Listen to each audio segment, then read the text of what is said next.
Assalamualaikum warahmatullahi wabarakatuh. Alhamdulillahirrahmanirrahim. Kita masih diberi kesempatan untuk belajar bersama ya. Jadi pada kesempatan kali ini kita lanjutkan materi dari analisis produktivitas, membahas tentang downtime. Jadi suatu istilah dalam produktivitas ini juga terkait ya. Kita ulas sedikit tentang produktivitas. Jadi kata kunci dalam produktivitas adalah seringkali dihasilkan sebagai pembagian ataupun rasio antara output atau keluaran dibagi dengan input ataupun masukan. Ini ya yang dimaksud dengan produktivitas, yaitu rasio antara output dan masukan. Nah, unsur-unsurnya adalah efisiensi, efektivitas, dan kualitas.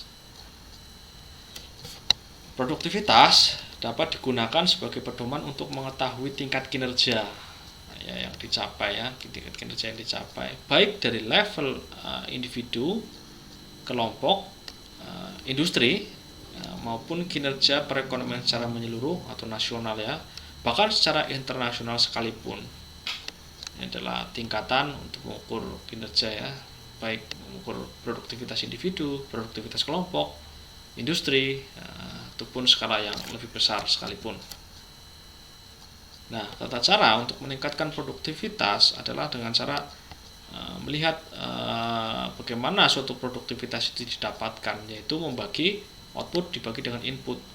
Sehingga untuk meningkatkan produktivitas, yang pertama adalah dengan cara meningkatkan output, sedangkan inputnya dipertahankan. Misalkan jumlah produk yang dihasilkan lebih besar daripada input ataupun modalnya yang digunakan untuk menghasilkan output tersebut.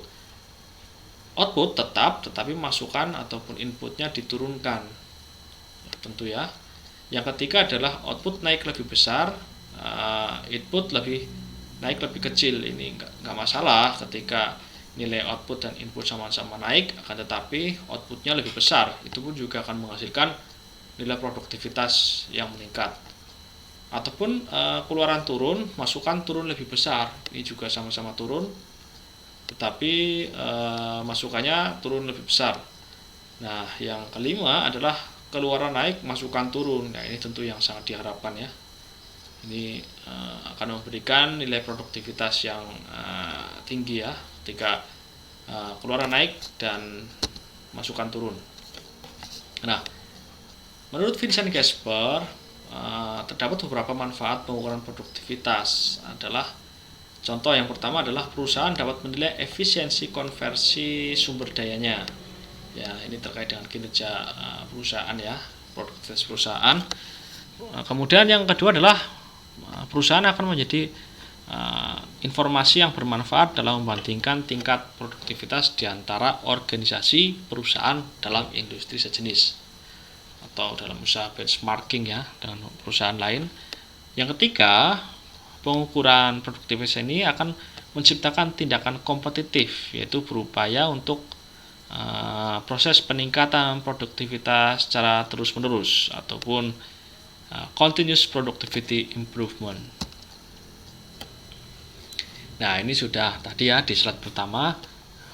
Unsur-unsur produktivitas, ada 3 unsur penting yang selalu digaungkan ya, terkait dengan efisiensi ya. Jadi ini adalah penggunaan sumber daya secara minimum ya. Yang kemudian efektivitas, yaitu pencapaian tujuan tepat dan cepat ya, yang menyatakan seberapa jauh targetnya ya telah tercapai. Ini juga sering membingungkan ya, perbedaan antara efisiensi dan efektivitas. Intinya ketika kita berbicara efisiensi adalah terkait dengan penggunaan sumber daya. Yang ketiga adalah quality ya, merupakan suatu ukuran yang menyatakan seberapa jauh telah terpenuhinya persyaratan atau requirement, spesifikasi, dan harapan kualitas. Nah, kita langsung saja menuju materinya, yaitu tentang downtime. Jadi produktivitas ini dapat digunakan sebagai pedoman untuk mengetahui tingkat kinerja. Ya, ini sudah ya tadi ya, untuk mengetahui individu, kelompok, industri ataupun internasional sekalipun. Nah, ini istilah downtime merujuk pada aktivitas penghentian operasi yang tidak direncanakan. Terdapat berbagai macam faktor penyebab downtime seperti minimnya perawatan atau maintenance, salah pengoperasian, atau kerusakan software dan hardware.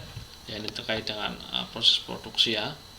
Jadi adanya suatu penghentian operasi yang tidak direncanakan, ataupun bisa juga direncanakan ketika untuk proses maintenance ataupun proses perawatan. Downtime adalah sumber terbesar hilangnya produktivitas bagi sebagian besar produsen dan seringkali merupakan tempat di mana perolehan tercepat yang harusnya dapat dilakukan. Ini terkait downtime yang tidak direncanakan ya. Jadi ya tiba-tiba proses berhenti dalam suatu produksi, tentu memberikan kerugian yang sangat banyak. Nah, di sisi lain, downtime juga dilakukan secara sengaja. Ini downtime yang dilakukan secara sengaja ini juga dalam rangka untuk meningkatkan produktivitas produksi ya. Jadi pengecekan mesin-mesin, memberikan pelumas, ini memeriksa sambungan pipa, dan contoh tindakan preventif lainnya. Nah, dalam proses produksi manufaktur, semenit bahkan sedetik menjadi waktu yang sangat berharga. Pemberlakuan downtime memang berdampak pada kerugian perusahaan hingga ratusan bahkan miliaran rupiah. Ya, ini perusahaan skala besar ya. Kemudian bagaimana downtime yang terjadi secara mendadak? Adakah cara untuk mempercepat proses downtime itu sendiri? Ya, meskipun TPM atau kita kenal sebagai Total Productive Maintenance adalah praktik terbaik yang jelas untuk mengurangi downtime secara berkelanjutan, tidak setiap perusahaan siap melakukannya karena membutuhkan waktu yang lama dan program yang efektif. Nah, cara mempercepat downtime yang pertama adalah dengan memberikan audit resiko produksi industri manufaktur. Nah, ini juga bagian dari proses ini ya, bagaimana menghentikan ataupun merespon adanya downtime. Audit resiko adalah cara tercepat dan paling efektif bagi industri manufaktur. Ini bahasanya saja audit ya, tapi lebih gamblangnya kita mengenal sebagai mengecek ya alat-alat ataupun mesin yang ada di dalam produksi. Kemudian mesin yang memiliki tahun keterbaruan cukuplah jadwalkan perawatan secara berkala. Ya, ini bagian dari audit resiko dari industri manufaktur ya. Kita juga dapat memasang alat pendeteksi kerusakan. Ini udah mulai ke arah kemajuan ya. Tanda-tanda kerusakan mesin dapat seperti suara yang lebih berisik, lebih cepat panas, dan getaran yang besar dapat diperlihatkan dengan alat sensor. Nah, yang kedua, cara mempercepat proses downtime adalah perhitungan kerugian downtime dari produksi manufaktur ya. Ini kita berbicara proses manufaktur ya. Jadi perusahaan juga harus menghitung berapa banyak kerugian saat downtime mesin terjadi. Seperti yang sudah diingatkan sebelumnya, downtime ini memberikan potensi kerugian yang besar bagi perusahaan. Perhitungan ini juga harus dihitung dalam bentuk mata uang. Tentu saja kita harus melihat, mengukur dalam bentuk kuantitatif. Dari mulai penurunan kuantitas produk yang dihasilkan, tentu saja ya, kemudian biaya perbaikannya atau jam kerja yang harus dijadwal ulang karena terjadi downtime tersebut. Dengan cara pengembangan dan pelatihan karyawan, ya ini juga untuk mempercepat proses downtime. Cara ketiga dalam mengurangi downtime perusahaan yaitu dengan melakukan pelatihan pada karyawan manufaktur, karena downtime ini juga dapat mengakibatkan oleh salahnya pengoperasian mesin yang dilakukan oleh karyawan tersebut. Karyawan yang mengoperasikan mesin sebaiknya tahu kapan mesin rusak, kapan mesin harus diperbaiki, atau kapan harus dilakukan perawatan. Jadi tidak semata-mata karena alat produksinya, tetapi juga dari karyawannya juga harus diberikan pelatihan. Nah, ada juga evaluasi kinerja karyawan. Evaluasi kinerja karyawan adalah hal lumrah yang biasa dilakukan.